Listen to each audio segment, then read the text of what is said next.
Well, a very good morning and welcome to Eurosport's continuing coverage of the Tour de Ski. Today, stage 6 in the Italian Südtirol in the town of Toblach. So Toblach, this little community located in the Puster Valley, about 70 kilometers northeast of Bolzano, which of course is halfway down the Brenner Pass. And there, the scene, a little bit of overnight snow, and Mike Dixon alongside myself, David Goldstrom, for stage number 6. And Mike, a little bit of overcast and a chilly morning at the moment. Well, it's the first real feel of winter, I think, David, for the athletes. -10 air temperature just 20 minutes ago or so, and -4 snow temperature. We've barely been below zero this season, so a real feel for winter. So, of course, before we get started, we look back. And here's Mike with his thoughts on what happened 48 hours ago in Oberstdorf. Well, it's all been really about Sundby in the Tour so far. He thought, as did many commentators, experts and coaches, thought that he would be hoovering up the bonus seconds today. He thought he would. His strategy from here, the gun, was to go out hard, and there he was leading in the early stages.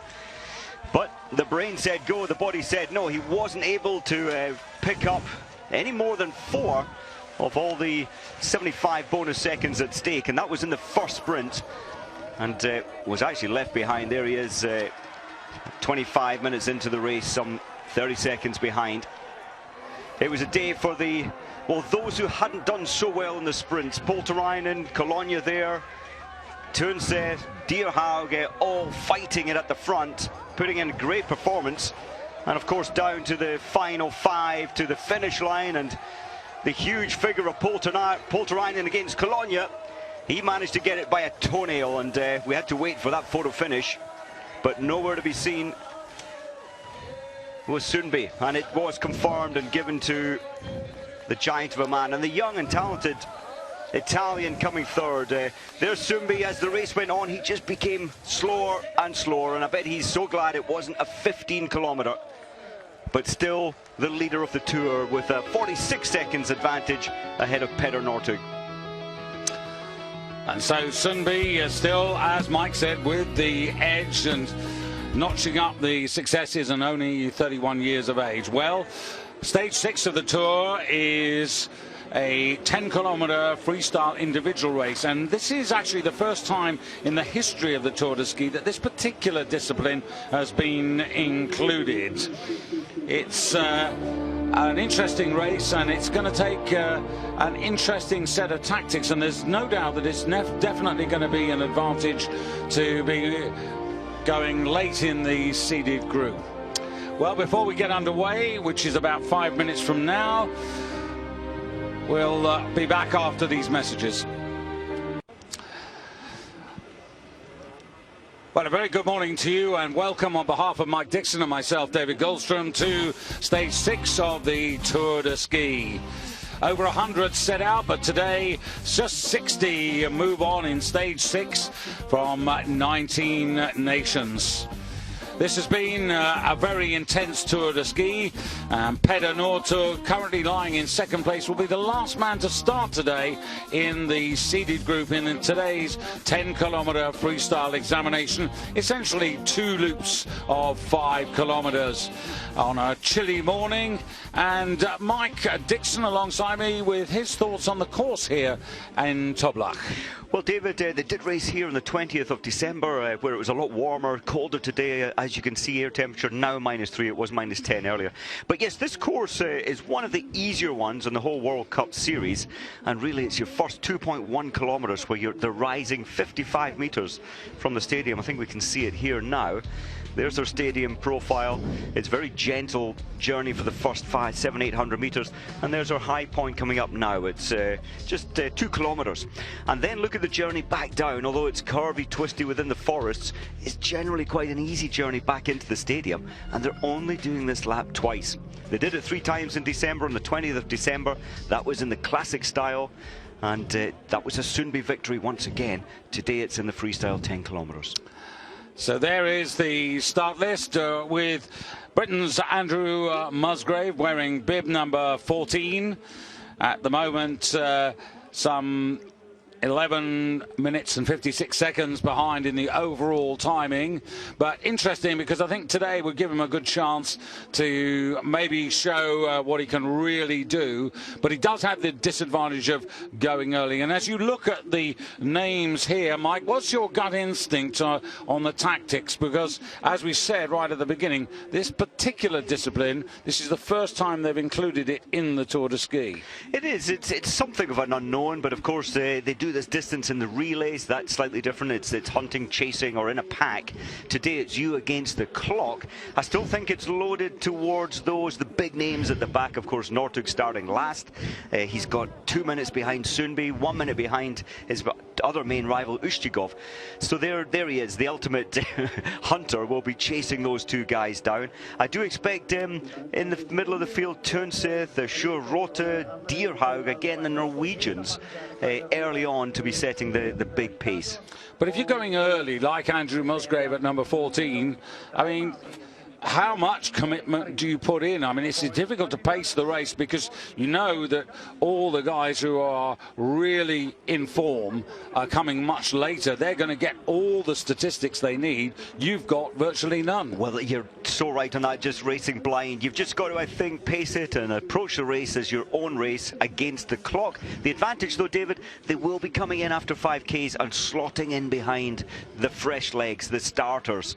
So they will get the advantage of being able to draft behind some of the big seeds coming later. So I'm quite fascinated to see how much time could be made up here in today's race. Just a reminder, if you are joining up, Martin Jonsrud Sundby leading the Tour by 47 seconds ahead of Peter Northug, with Russia's Sergei Ustjugov 1 minute and 9 seconds back in 3rd place.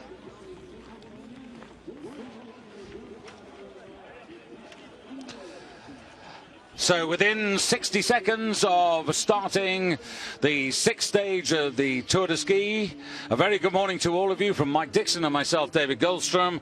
It's a chilly morning, probably the chilliest morning of the Tour. You can see 1 or 2 of the guys here really wrapped up for the start.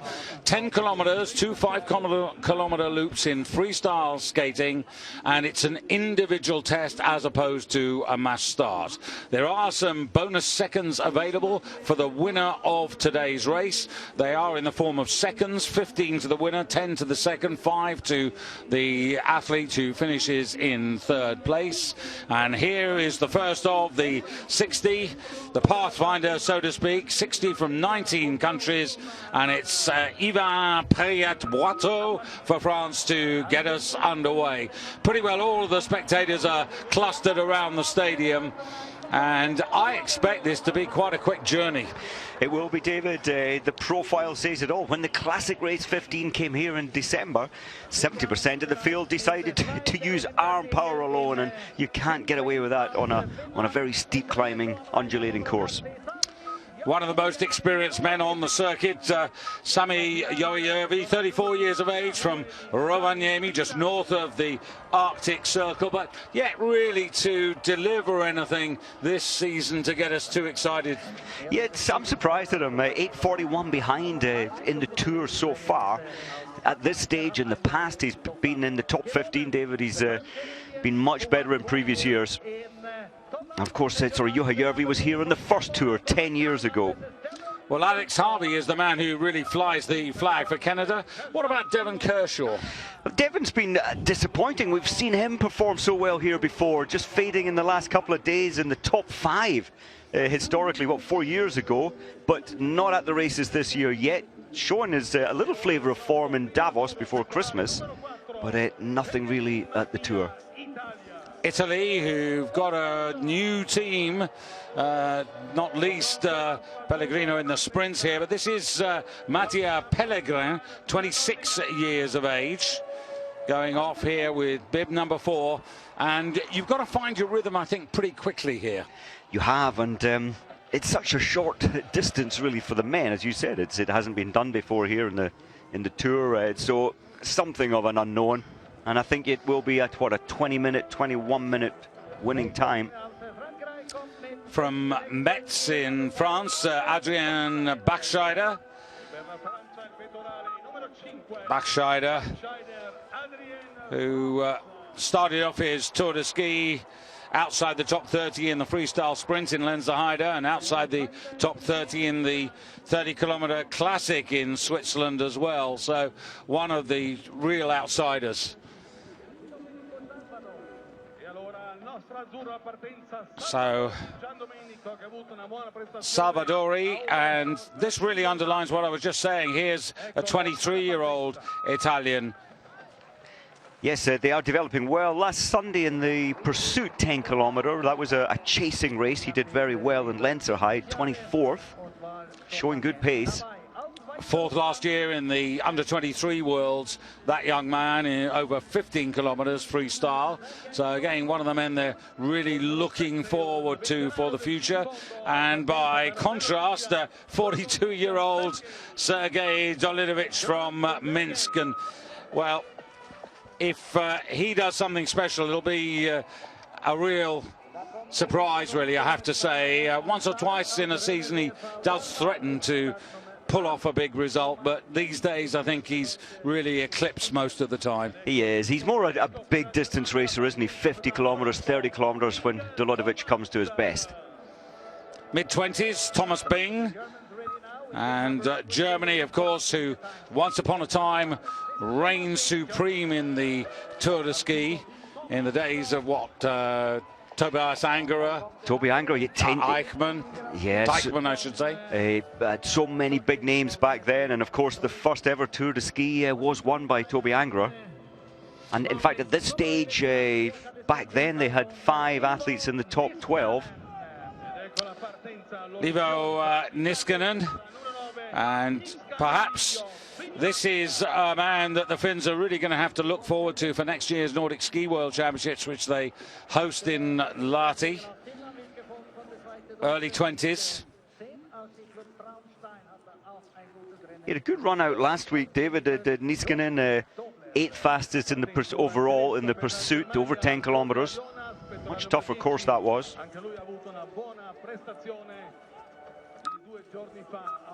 Wearing 10, representing Germany, Jonas Dobler from Traunstein.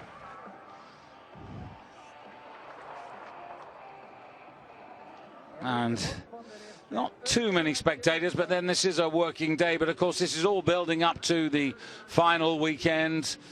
Tomorrow's 15-kilometer mass start in Val di Fiemme, so they've got a fair drive after today's competition, and then of course that horrible big hill on Sunday. What a finish to the Tour, to have to climb up 4 kilometers of an alpine downhill course. They know it well, though. Most of these athletes have all been at the Tour before.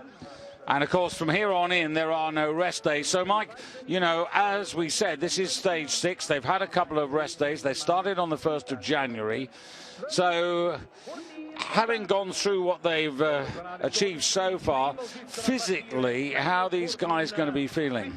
It's an absolute that within their legs, when they're doing the warm-up, their legs are feeling well used. They're feeling completely drained at times. We saw that with the superhuman Sundby, but everybody thought he was going to come top 3. He had nothing left, and he lost a minute to the leaders, to the winners that day. And that's what can happen when this fatigue is then felt. The body has nothing to give, and it'll be interesting to see how Sundby copes today. I think he'll be back. Wearing 13, the former Russian, now Canadian, Ivan Babikov, and coincidentally, this is the 13th time that a Tour de Ski stage has been held in this really beautiful place, Toblach. It doesn't look quite as good as it often does because there's no sunshine today. But the man who's done better than anybody else here is Petter Northug. He's had 3 stage wins here. And Polterainen and Dario Colonia, who are in form, they've had a couple of victories, whilst there's another 5 athletes who've had success here. Alexander Legkov, Daniel Rickardson, Devin Kershaw, Sundby, and Morilov in the sprints.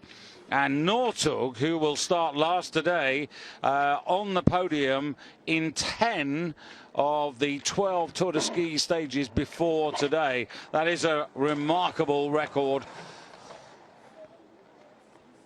And Järvi making the early pace.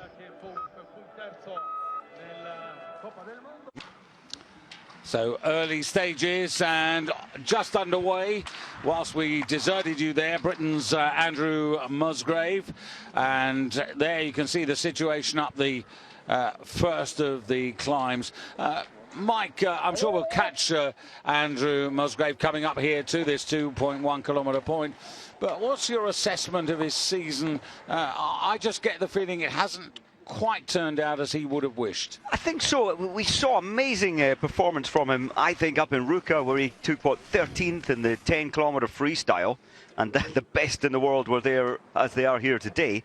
And then, of course, 11th the day, 2 days later in the 15-kilometre classic. So we saw great form at the start, and then he's just dropped off a little.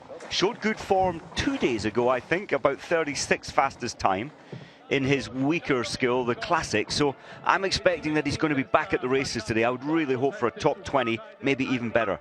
Yeah, because in the Tour de Ski last year, he was an excellent 20th. He finished, some 5 minutes and 48 seconds off the lead. At the moment, he's leaked 11 minutes. He has indeed, without a doubt. And that was one bad day. You know, you get the skis wrong. They had poor skis in Lenzerheide for the big distance race and lost a lot of time on that day. And that, over those 10 days, things are going to go wrong. Iivo Niskanen here, he was quickest up the first of the climbs, up 1.7 kilometres, and now challenging for the lead at 2.1 kilometres. He had an advantage over Salvadori of just 400ths. So you can see here he's really found his rhythm here. This is good skiing, but of course I think this is one of the most difficult tests, even though it's not a long distance, to actually know what and how to pace yourself, given all those that are going to come after you. Well, and as we saw at the start, it's a strange profile. This is 2.1 kilometres. It's been nothing but climbing. And then, let's be honest, the journey back to the stadium is relatively easy. And therefore, you can afford to push so hard up this first 2.1. So from 400ths to 4 seconds, his advantage over Salvadori, the young Italian. Thomas Ping back in third place. And Dobler was a second behind Niskanen at 1.7 kilometres. And we've yet to really discover a pathfinder. We're just going to have to stick with the early starters until we see, but you can see minus 2.2, so that's a 3-second turnaround by Dobler in 400 metres. It is indeed. There is an early pathfinder, Andrew Musgrave. He's taken 5 seconds out of anybody, and that's at the first checkpoint, which is 1.7 kilometres. As I thought, he's going to attack this so strong. And good memories from Andrew. Remember last year, this was a 25-kilometre pursuit, and he set the fastest time in the world that day. Yeah, this is a whole different cup of tea, isn't it? Because Andrew, well, once upon a time, he was really quite heavily criticised because he didn't manage his energy so effectively and often would go off far too fast and not leave himself anything in the tank. And here comes, well, much more of a long-distance man, Jean-Marc Gaillard. And Gaillard of France, not the best for his country in the Tour de Ski. That's Maurice Magnificat, who's got the highest ranking for the Frenchman, down in 17th place. We saw some pictures with Polterainen stretching as well. We saw earlier Legkov. Now Legkov set the fastest time, only by 1/10 of a second. Here's Andrew Musgrave now. You can hear him gasping. The thinner air up here, David, is 1,250 meters altitude. Yeah, absolutely gorgeous day. You can see no wind at all, just chilly, but he's found his rhythm very quickly. And remember, he was 4.8 seconds ahead of Niskanen, and he was actually 5.5 seconds ahead of Dobler. Dobler, who's leading to this point, but not for very much longer here. This is a good start. I love his skate too. It's aggressive. The tempo's there. He knows the importance of attacking to this high point. Get a slight recovery now, but not long. And of course, they do this journey round this track 2 times. Artificial snow. There was a sprinkling of 5 centimeters of snow, of fresh snow overnight, but that's really window dressing. It's just made the place look pretty. Yevgeny Belov now to get underway. Belov, he came 3rd overall last year, but not functioning quite as well this time. Down in 16th position. Strong start there by him. Determination. And Sundby, well, what are we going to get from him today? How does he feel? He's had a day's rest since it all went wrong 48 hours ago. You know, he's got to be nervous, I think, David. He's got to be a little unknown. Yes, he's had a warm-up, but you don't really know what you've got in your tank until you start pushing maximum. Andrew Musgrave in the first 1,700 meters has got the better of Volshentsev of Russia, 2.3 seconds behind him. And at 2.1 kilometers, Tricher 4 seconds down. The Republic is number 4, 5 seconds behind the leader Musgrave. And we have one of the home hopes again. So Andrew Musgrave, well, he's got to be brave, hasn't he? I mean, there's no point. He's got bib number 14.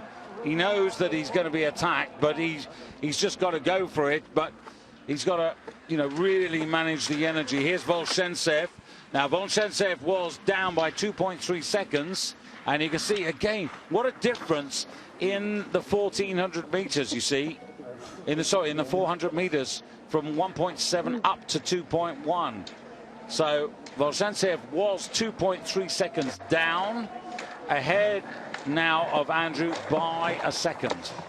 Quite a positive turnaround there for Volshentsev. Different style. He went into skate 1. Andrew was on skate 2 all the way up the hill.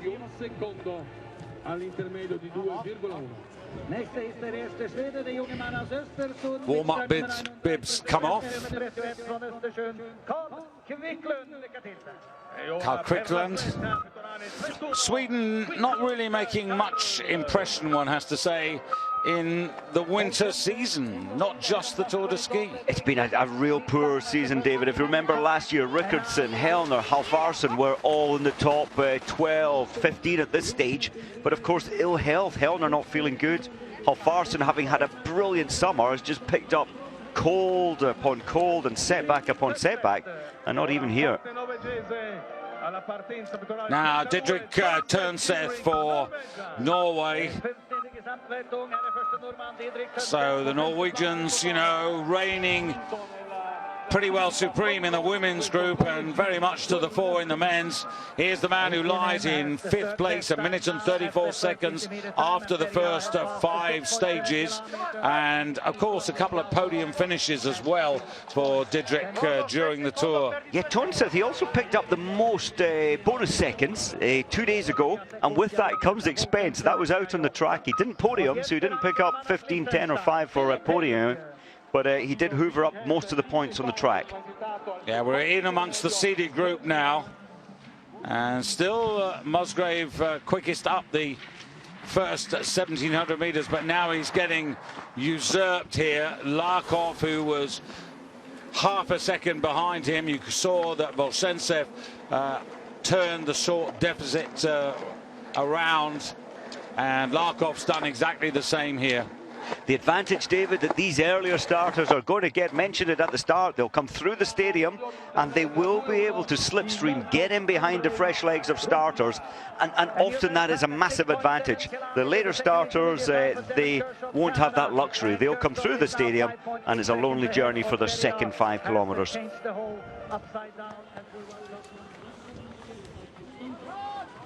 Everybody knowing that they're really at the crucial stage of the tour now, with 3 days to go, including today's competition. Polteranen in fourth, Ustigov in third, Northug in second place. Northug, who's never won the Tour de Ski. That final hill very much against him, but here's a man who is really improving in form. The runner-up 48 hours ago in the Oberstdorf 15-kilometer mass start, Dario Colonia, and as you can see there, not once, not twice, but 3 times a previous winner of this most prestigious cross-country title.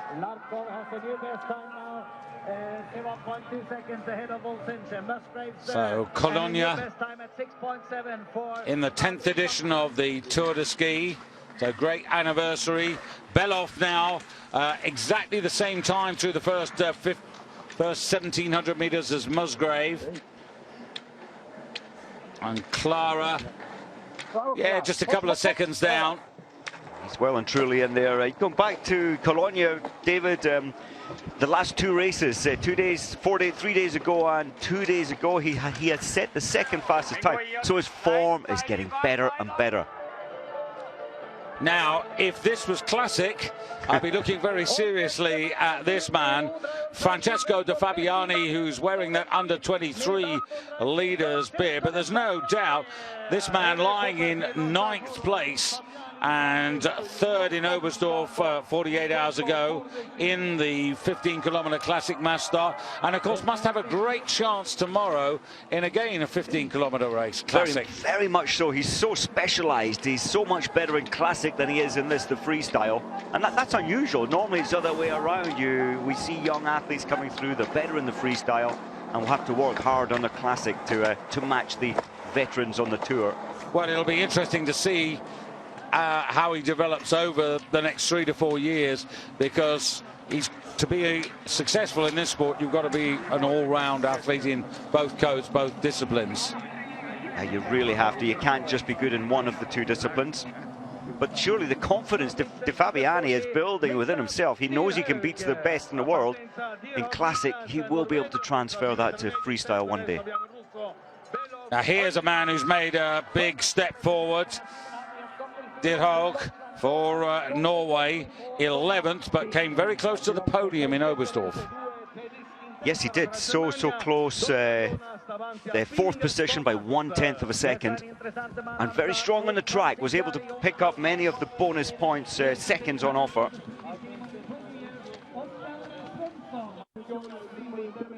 So Alexander Ledkov, another former Tour de Ski winner, and of course the 50-kilometer Olympic champion.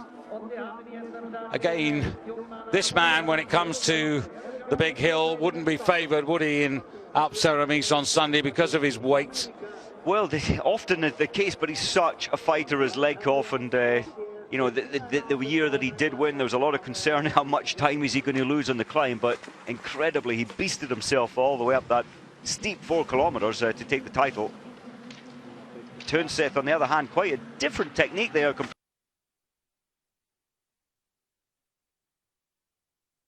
to Ledkov. Turnstedt is just easy, smooth, and very relaxed. One podium so far for Turnstedt came, or the first podium, I should say, in the Lenzerheide 10-kilometer freestyle pursuit race. And has he got the timing right? Because there's 8 seconds adrift. And Turnstedt 5th in Oberstdorf. He's got to find a minute 34. So he's going to need a solid performance today and some tomorrow. Well, yeah, that's interesting. Sumbi, was he heading off to the toilet there and he realised that he's running low on time to get to his start, and now he's sprinting his way back to the warm-up pen.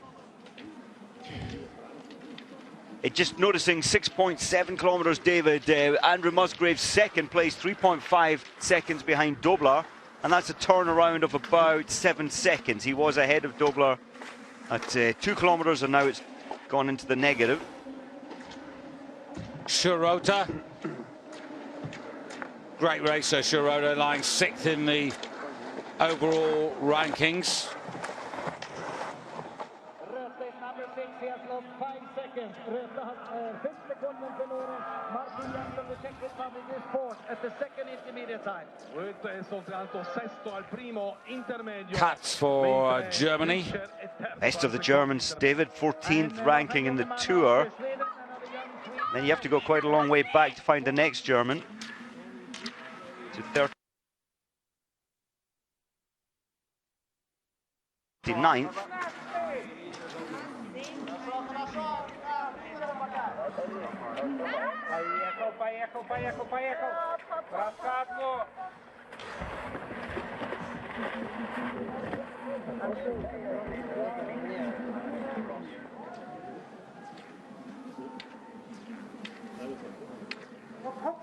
Dario Cologna, he's the master of pacing on these individual time trials. We often see him taking it within himself, though there he is, third place, just 1.3 behind, but he is the master of getting the second lap. When the fatigue really sets in, he manages to save something when he needs it most. So the task for Sundby today, not to make any mistakes, basically. No mistakes, but can he manage his systems? We've never seen him run out of steam energy as he did 2 days ago, losing 56 seconds. When he hadn't been out of second place, David, in the whole season, all firsts and 1 second, and then to be 22nd fastest.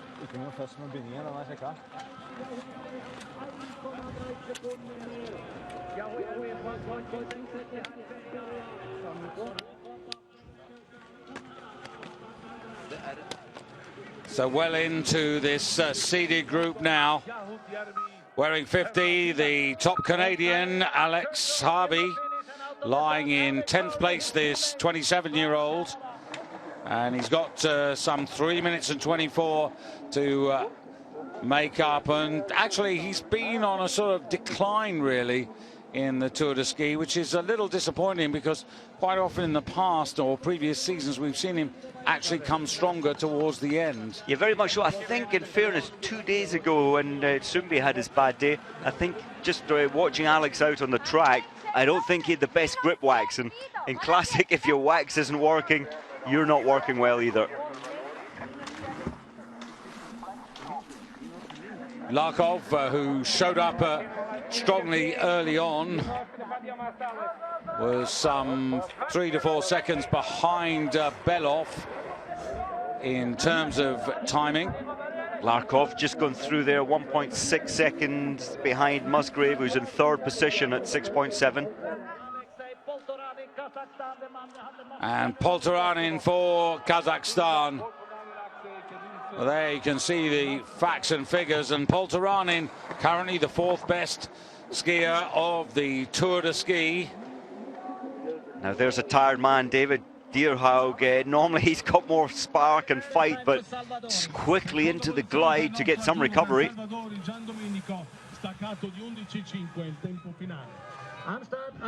Signing on here to this board, which commits each of these racers to not just race but train clean.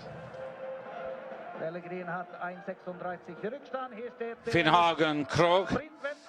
Interesting that compared to Sundby, his pre-season training in terms of hours, or I should say kilometers, is about 750 to Sundby's 1250.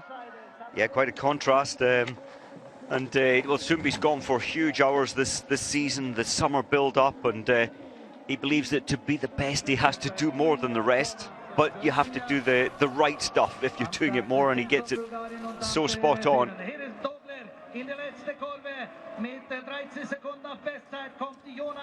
So Dobler coming towards the finish now.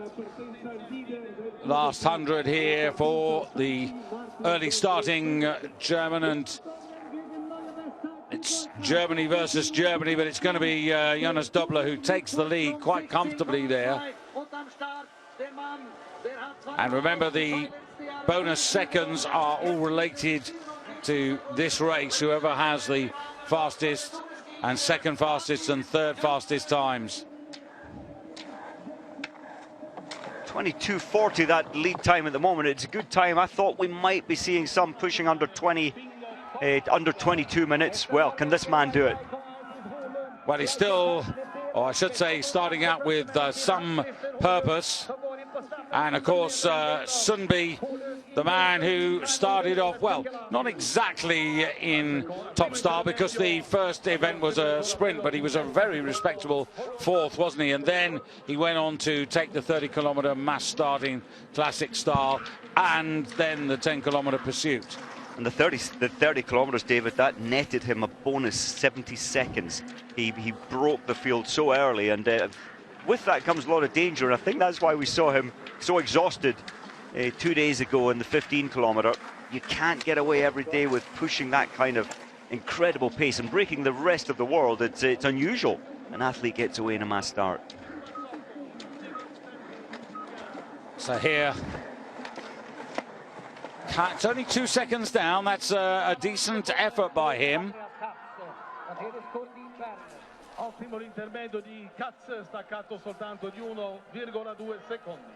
In the comfortable chair, Jonas Dobler, but setting out now Ustigov. Now, this 23-year-old Russian really has gone from strength to strength, and you know, at 23 has an awful lot to offer. He starts here only 69 seconds off Sundby. It's brilliant, and Ustigov has been able to come second twice in the 2 sprint races, been at the front of the pack most of the time. I just had one bad day where he lost 20 seconds.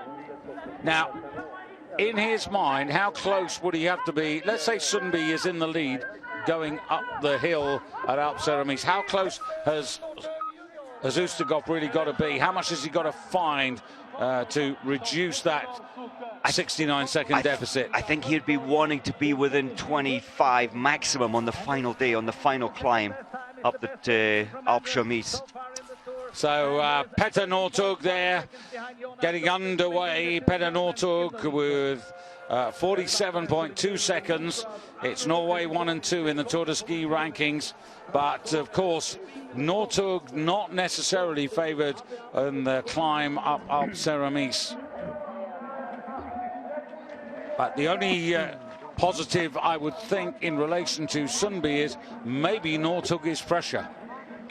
Possibly, ever so slightly. And Northug, we saw him trying to lead and pick up the bonus sprint seconds 2 days ago in Oberstdorf, but he ran out of energy as well. Finished up in what, 9th, 10th position?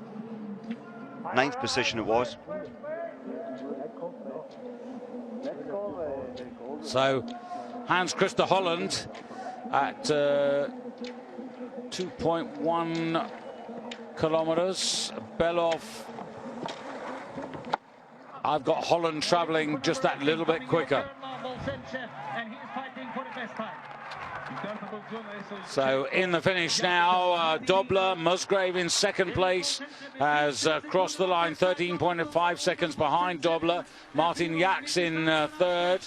But chasing home here, Volshentsev for Russia, and by 3.2 seconds, Volshentsev gets into first place. But 22:40, that time is beatable. It definitely is beatable, and the advantage is when you start later, you get those times, you get the split lines of Volshentsev all the way around. And very interesting, actually, I can tell you that Maurice Magnificat for France is travelling 13 seconds quicker than Volshentsev at the moment. And Belov is 5 seconds faster, and another Russian, Besmetnik, 7 seconds faster than 7 seconds down on Magnificat, but 6 seconds faster than Volshentsev. So the Russians actually, there's a really strong group of them. And this is Colonia, as you can see, finishing the tour at the moment, or looking to rather more strongly than he started it. Just needs to find 2.9. He'll be given that information, and that has to help his journey over the last short part of the course. Just noticing first checkpoint, Sundby is in second place to Bugel of Germany. Yeah, Sundby on the same time as Finn Hågen Krogh over the first 1,700 metres. Emil Iversen, who of course won that very good sprint in third place. He's 2 seconds down. Shirota 2.7 seconds down at 1,700 meters. Likewise with Belov and Musgrave. Actually, Musgrave starting the first climb only 2.8 seconds slower than Sundby. And Musgrave at the end at the moment, what are we looking at? 16 seconds behind Volsensev. So lost a little time in the easier part of the course, or the gliding part of the course, Andrew. Now this will be interesting because Sundby and Krogh, there was nothing between them at 1,700 meters. He must have some doubt in his mind, David Sundby, you know, when he collapsed so much, when he failed, but in his amazing standards 2 days ago, there must be a lot of doubt in his mind, but he's back. Put all that doubt behind you. Yeah, that's just the 10th though, isn't it? Now what's interesting is to see how the likes of Petter Northug starts his race as well. Because Ustigov is quicker, up 1,700 meters. I can tell you that Ustigov is 2.7 seconds quicker than Sundby and Krogh through the first 1,700 meters. And there's a very fast starting German in there. Here, this man, Bergel, was 2 seconds down on Ustigov. Yeah, Bergel has started so aggressively, but losing now. He's maybe started too fast out of the stadium.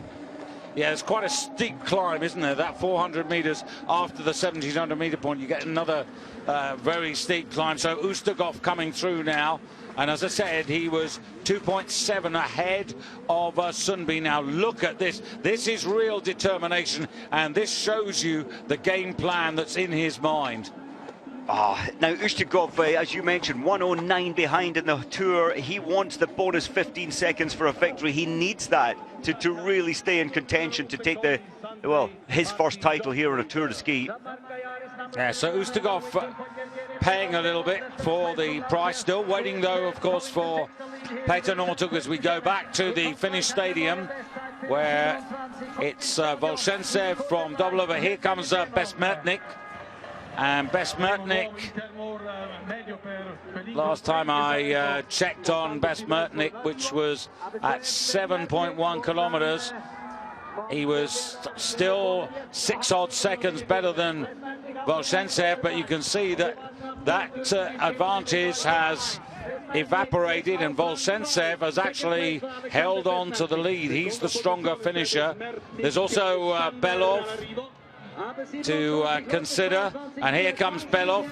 Belov had about 7 seconds advantage over Volsensev as he comes to the line, and Belov the better starter and the better finisher, and Russia now are 1, 2, 3 on the leaderboard in the clubhouse.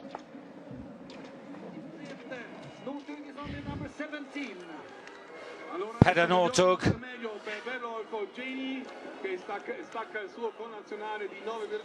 Unfortunately, that just clashed with the finish there of the Russians, so just looking for Northug's got him, David. He's here. 17th and 12.9 seconds behind at the 2.1 kilometers.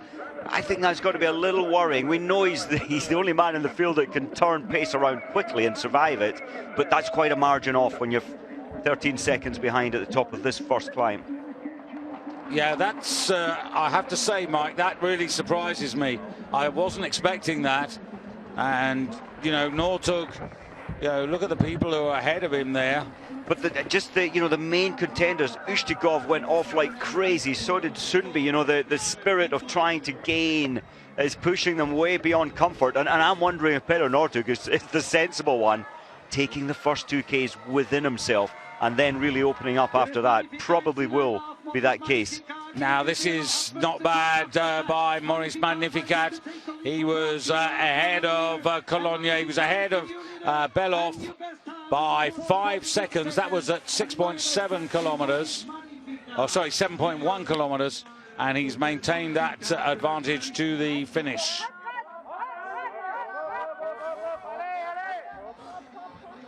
Germans are doing well today, but at the clubhouse at the finish, it's all about, Magnificat we saw go ahead, but then Russia, second, third, fourth, and sixth position. Less than 2 seconds separating Magnificat and Dario Cologne. So The interesting thing is that Magnificat and Colonia were 7-8 seconds behind the likes of Ustigov and Sundby in the very early part of the race in the first rotation. And there you can see the situation. This is up the early stages of the first loop here. So it's an indication, but it's not totally helpful. It's not, and Pedernor took 12.9 seconds off that early time.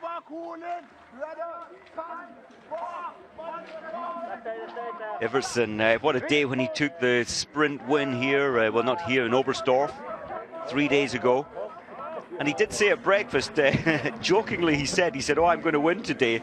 And he said he didn't really believe it. He said it and then thought, why did I say that? But he did win. Turnseth, 21 seconds down. Interesting that Hans Christer Holland at the moment travelling a couple of seconds faster than both Magnificat and Colonia, and 7 up on Belov, and 9 up on Besmetnik, and 15 up on Volshentsev. So Hans Christer Holland, who's really announced himself this season for Norway. He has matured. We saw some flashes of brilliance last season, but it was only once or twice, but he's regular now, putting in good steady performances.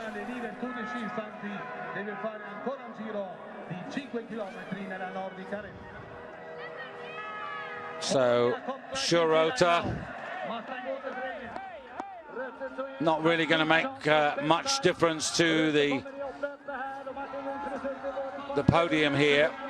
And as he turned left into the finish, Sundby carried on his second 5 kilometers. He looked okay. He didn't look overstressed.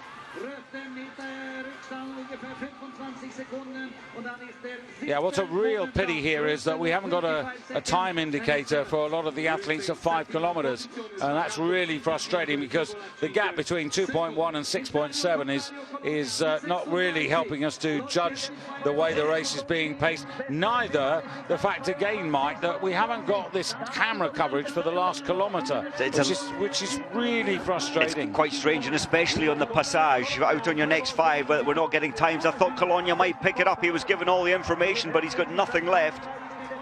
And Magnificat looking to me as if he could be in for his best result in the Tour de Ski so far here. And there you can see Colonia only 3rd on the podium behind Belov. Volshentsev off the podium, Besmatnik down to 5th, Jonas Dobler, the best for Germany, down in 6th place, ahead of Didrik Turnseth of Norway, who's 7th, Shirota down to 8th place. So Maurice Magnificat, this is a good piece of news for the French, and Finn Kroh at 6.7 kilometers. Always looks so smooth, the hips forward, good angulation from the ankle up to the knee to get the energy forward. Technically brilliant. So important to get that information, split-second information, pick it up, or you're leading by 6 seconds, which is great news. And Kroh always makes it look so easy. Yeah, that's, as you say, he's actually 7, almost 8 seconds faster than Magnificat at this particular point in the race. But again, it's, you know, it's still, it's this next steep climb of 400 meters that takes him up to 7.1, where quite a few are actually losing a little bit of time. And now Sundby. Now this will be interesting. We haven't seen a split for a long time. I would say he's got his energy supplies back, David, without a doubt. He's not leaking time as he was 2 days ago. No, the rhythm's there, and you sense that actually he's very conscious of the fact that he's got to keep something in the tank for the last 2,000 meters. Yeah, definitely. Getting the information, not sure if he'll hear the latter part of that information. The coach wasn't shouting loud enough, but it's great information. But these two have been not more than 2 seconds apart all the way through the race now.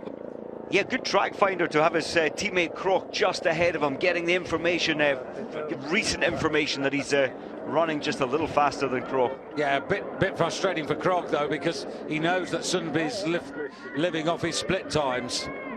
But what makes this man special for you? I mean, he is remarkable. He's the defending champion of the Tour de Ski, and you know, World Cup champion for the season. I think he's showing the rest of the world that it's partly his mindset. You know, he was saying in the old days, and as you mentioned, Krog training 700 hours. In the old days, the legends Gundisvan and Dali used to train not more than 750, 800 hours. And Sundby's now pushed that up to 1,100, and he says he manages it well. So Ustigov and Sundby have not been separated by more than a couple of seconds either. So this is interesting. Ustigov, who would have wanted to have eaten into the advantage of Sundby, and that's not happening now. So important as well to land on the podium to pick up the bonus seconds. Yeah, still got a chance at the podium though, Ustigov. As you see, Legkov and in the top 10, respectable. It's good. He set the fastest time in Lenzerheide in the pursuit freestyle, but off the pace a little. Yeah, too short a distance, isn't it? Yeah, he'd give him 50, give him 30 Ks, and he's in the race. So at the moment, at 6.7 kilometers, Sundby, Krog, Ustigov, and here's Holland, who actually is traveling some 7 seconds down on Sundby and Krog, and pretty well at the same pace as Ustigov. So this is interesting now. He had an advantage early on of just a couple of seconds over Magnificat, but Magnificat's got another scalp here because France stay in the lead. Well, I'll tell you what, Magnificat has had a magnificent finish the last 2 kilometers to his race. He was 14 seconds down on Holland. And there's something up here with Northug because 17 seconds, he is labouring. He is. And will he be able to come back? Will he be able to pull much back from that? I'm not sure he will. Well, if he didn't make much today, it wasn't a huge problem. But if he's going to give away 17 seconds, that's going to put him over a minute behind Sundby. It is, because if he's going to lose his 17 seconds and then he won't get the 15-second bonus for a win, as Sundby or Ustigov are likely to pick up some of these bonus seconds, only for the top 3. Something must be amiss as we see the promising German Katz coming home. Katz, who was some 23 seconds behind Sundby. Actually, David, I was just looking at that last split point. Petter Northug only needs 10 seconds to move up into 3rd place, and that's the information he'll be given. It looks bad, but he'll be going for 3rd place. So what I find most encouraging is that there is a new generation of German cross-country skiers just beginning to emerge now. And something like this, I think, David, there's the pain. Cuts into 7th place overall. Magnificat for France, Holland for Norway, Belov for Russia, Colonia in 4th place, and now the specialist sprinter there on the left of your picture. Here comes Iversen. Just noticing further back at 7 kilometers, Sundby is lifting the pace. He's now 8 seconds ahead of Krog, 13 ahead of Ustigov. Iversen down the finishing straight here to challenge now Colonia. Decent effort from him, I have to say. That's a good effort there. 8.5 seconds, and he left something in the tank with which to sprint home. Confidence is just lifted so much by the victory in the sprint competition in Oberstdorf.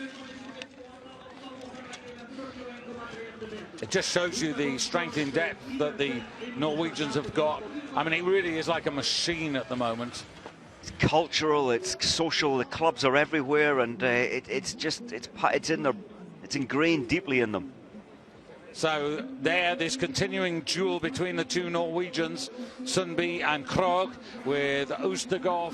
Well, he started off strongly, but at the moment he's struggling to close that 6-7 second gap. It's not awful, but it's disappointing. It is, and I think Muzzy, we saw Muzzy there 17th. That's very pleasing there, back on form at the moment. He will be beaten by this man, Sundby, but it's a good performance. Of course, there are World Cup points at stake here, so again, this would be good for Musgrave because he's definitely going to pick up some.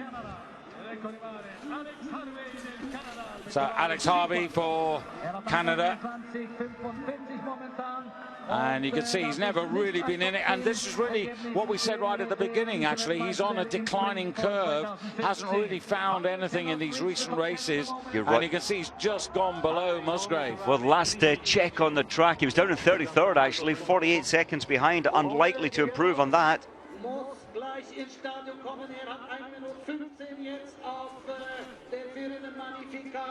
Yeah. Sorry, he was 48 seconds behind, so he's held it quite well over the last 2 kilometers. Yeah, but it's quite a time deficit now. Remember, wearing bib 52, the Kazakh Poltaranin, he hasn't been at the races today, but this man has, Finn Krogh. Now, he will have been getting the messages as to what Sundby has been doing in the last 1,000 metres, and that's turning the screw on him. And Finn Krogh against Magnificat. He had an advantage of only about 6 seconds, but obviously he's had the wake-up call because of Sundby, and is now chasing for the lead here against Maurice Magnificat. Still to turn in here through the Wiesmann Arch, and now in the final 100 as he comes down to take the lead away from the Frenchman. And this is interesting because it'll be close. You sort of think it's up to Ustigov to try and push Magnificat off the podium.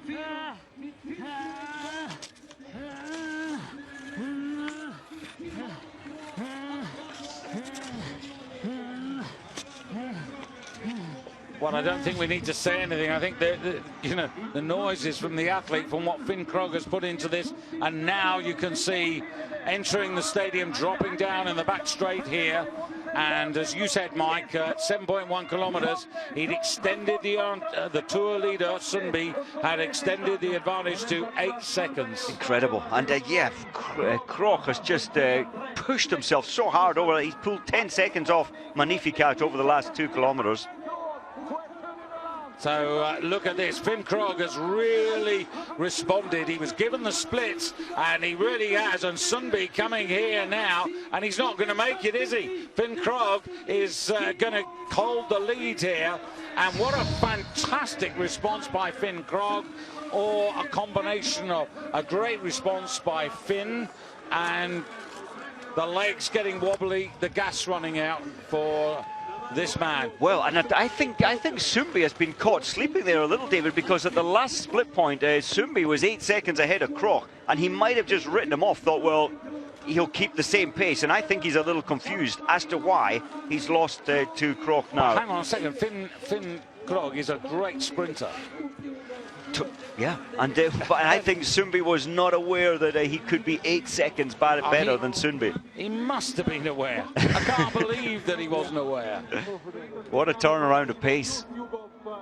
Well, that's 10 seconds bonus for Sundby at the moment, and unlikely to be beaten by anybody. Now, Ustigov coming around here now. You can see that he's down on chain. He's not going to catch Sundby, but he's after Magnificat. And this, well, I don't know who to support here, really. I thought that Magnificat had done so well, but unfortunately he's just, well, actually Ustigov into 4th place, and Magnificat, I'm delighted to say, holds on to 3rd place. He does, and further down the track, it's the only big name left out there is Northug, and he's in 10th place, still 24 behind. And the reason why I'm really pleased for Magnificat, because he's had the harder journey, because he started with bib number 30, so he didn't have all the advantage of the information that was being fed to Sundby or Krogh, or indeed Ustigov. He did not, but Northug's certainly getting the information. But it's forlorn. It hasn't helped. He's just, when you're spent, when the muscles are so tired, there's nothing you can do. Northug is going to lose nearly what he took in Oberstdorf on Sunday, so it's going to be about more than 1 minute. Well, you can hear Kjell-Erik, the public speaker, in the background there, contemplating, speculating how far Northug is going to be off there. But look at him. Really, this is not an athlete with a lot of power. Do you know, normally we would see him dropping through his poles dynamically. He's run out. No. He's saved a little bit for this sprint, but he's not going to sprint much. But we saw that big loss of time really early on in the race in the first 2 kilometres. He's never really been at the races here. And this man started 47 seconds behind Sundby, and look what he's leaked here. I mean, that's an enormous loss of time at a critical point in the Tour de Ski. Well, with Sundby's bonus 10 seconds for second place, that's what, a 44-second shift. So that's a minute and a half by my calculations that Sundby will have ahead of Northug. In fact, it's probably Ustigov. Ustigov just off the podium by 2 seconds. So Ustigov probably moving into second place in the Tour de Ski. And worth saying that Finn Krogh has gained with the 15 seconds bonus. He's gained, what, some 18 going on 20 seconds over Sundby. And, well, there you're seeing it was very quick, the first page that came up there. You can see the positions. This is the result of the race, not the positions in the Tour de Ski. But well done to Finn Krogh. That is an excellent performance by him. And you've got to say the last 2,000 meters goes to Finn Krogh. Oh, to turn the pace around, he was 8 seconds slower than Sundby. He turned that round to a nearly 4 second advantage. And he was in pain at the end of it. And of course, Finn Krogh, he won the pursuit, didn't he? The 10-kilometer freestyle pursuit in Lenzerheide, which was a crucial part of the race. And so that really underlines his well-being at this sort of distance. It's been a really strong effort from you today. You get the victory, and then you've moved yourself, from what we can tell, into fourth in the overall standings. Yeah, big day. It's I had some ups and downs in this tour so far, so today when you skate, it's good for me, so I really wanted to do a good race. So I started maybe a little bit too hard, but the will to take the victory was bigger than the pain, so I just pushed everything I had in the finish. And is that the fun part about the tour? You can have a good day, you can have a bad day, and you can come back still, and it's not over.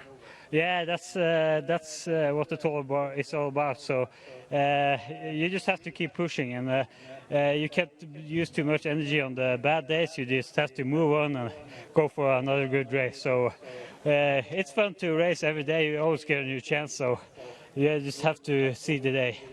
Well, great job on a skate race today. Congrats on the win. And we got a skate day to end it all on Sunday, so good luck. Thank you, thank you. 25 years of age from Alta in the north of Norway, and what a delighted young man there. And so here we are. Sundby now finds himself with what is that, 88 seconds advantage over Northug. Ustigov with over 90 seconds to find, and Finn Krogh, despite the bonuses, still with 2 seconds. And there you can see De Fabiani, the very good under-23 racer. When it comes to skate, that's his Achilles heel, and he's drifted back to a deficit of 4 minutes and 13 seconds ahead of the Olympic champion Legkov. Good job there by Katz of Germany in 13th place. And the World Cup, well, Sundby just romping away with this. 342 points. That's more than 3 clear competitions ahead. And you can see, look at this.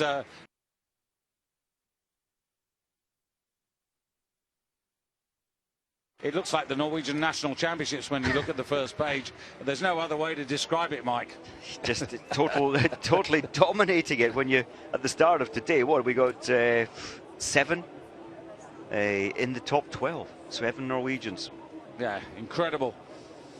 Well, of course, still the women's 5-kilometer race to come, in which a lot of people are looking forward to the performance of Charlotte Kaller.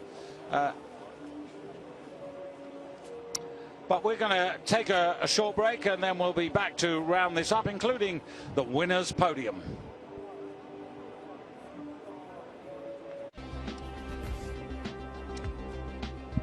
Well, as you see, the man who occupied the podium at the end of the race, Mike, you've got some encouraging British news.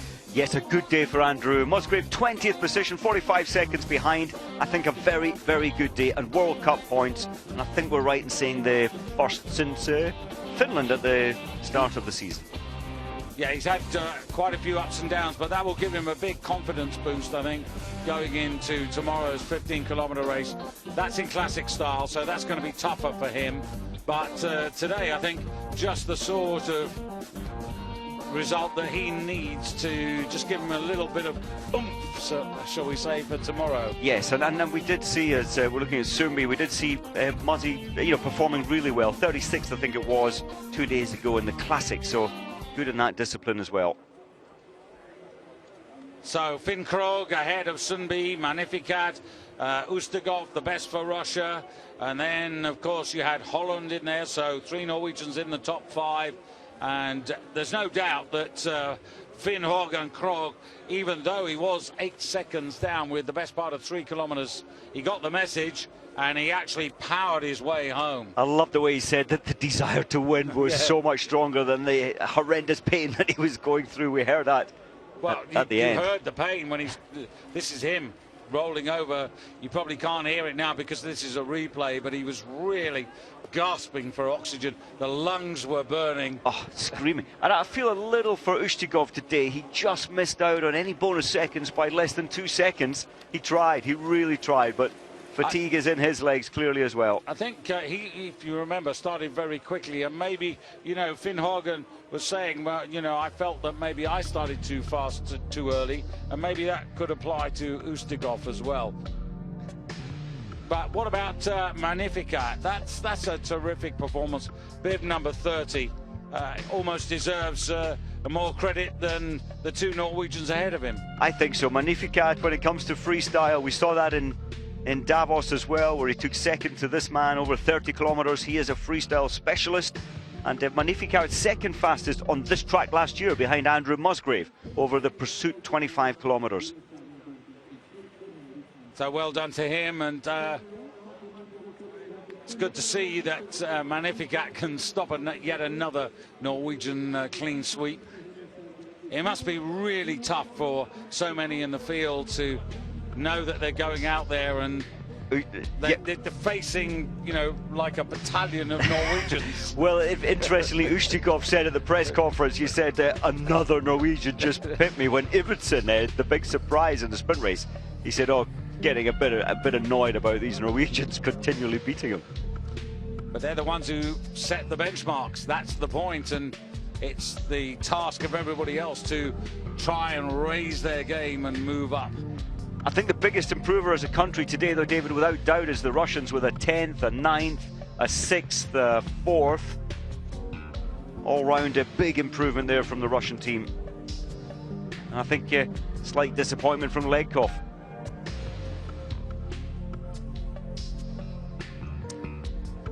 Well, we're just waiting for the podium to get sorted out, but just a reminder, of course, that we've got the women's race. That starts at 1:30 Central European time. And, of course, is it going to be yet another clean sweep for the Norwegian women in respect of the Tour de Ski? Because they are very much the dominating force in the Tour de Ski this year. Well, I think it will be when it comes to Johaug and Østberg and Weng and many more. Of course, in the women's field, Jakobsen on day 2 was sort of medically taken out of the Tour. She pushed herself so hard in the 30 kilometre. Could be perhaps a race for Charlotte Kaller to really show. I mean, 5 kilometres freestyle should be her cup of tea. She's been steady, 5th in the overall rankings, and this, I would think, would be her day to shine. If any day, without doubt, and the freestyle for Charlotte Kaller coming up fairly soon, she must believe today that she can touch the podium, maybe even take the victory, but she's hard pressed, as we keep on saying, by the Norwegians. Johaug rarely beaten this season, and Østberg has just landed here on the Tour de Ski. It's given her confidence. Each day she seems to improve. Well, I've been mighty impressed with Østberg, but we'll talk about her when we get to the race. But now to the podium for today. And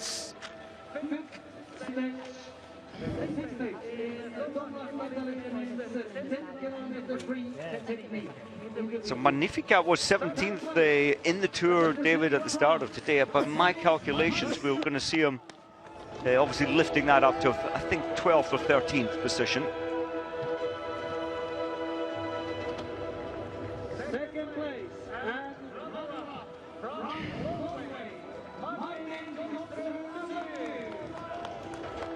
Yeah, real satisfaction on the face of Maurice Magnificat there.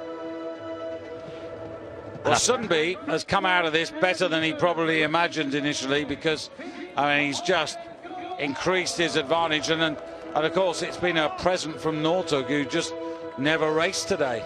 Couldn't match the pace. He tried, he was given all the split timings, but Sundby was very worried, I felt, at the start of the day. Didn't know what his body would feel like until you start taking it to the limit, and he survived so well.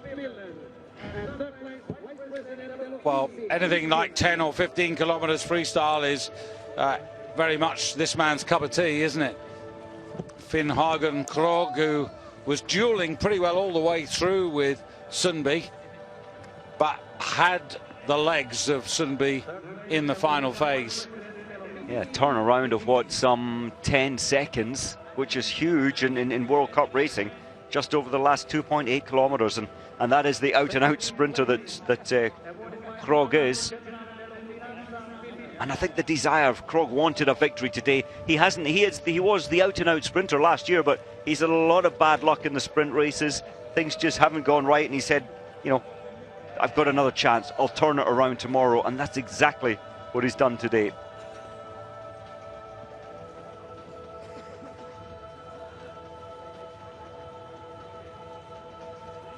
So